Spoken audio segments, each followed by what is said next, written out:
आकृति recording studio गोगरे कुंडू। Music director DJ Kanchan राज। जलाबा चढ़ावे जइहे शिवाला के पगली त गौरा मैया के सैया से मंगी है पगला के पगली त गौरा मैया के सैया से मंगी है पगला के पगली। जलाबा चढ़ावे जइहे शिवाला के पगली त गौरा मैया के सैया से मंगी है पगला के पगली त गौरा मैया के सैया से मंगी है पगला के पगली। Music director DJ Kanchan Raj. Singing boy Shyam Bihari.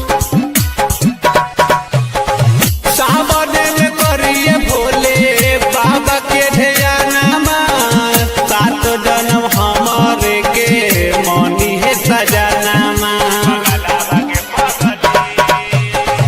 सावन में करिए भोले बाबा के ध्यानमा सात जन्म हमारे के मनी है सजनामा। पूजी है चरनिया माता वाला के पगली त गौरा मैया के सैया से मंगी है पगला के पगली त गौरा मैया के सैया से मंगी है पगला के पगली। Music director DJ Kanchan Raj. Singing boy Shyam Bihari. सावन में पहिला सोमवारी भूखल रहिया दिलावा के बात भोले बाबा जी से कहिया।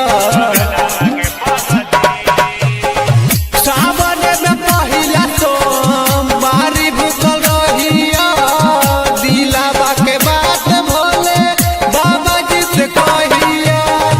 विक्की श्याम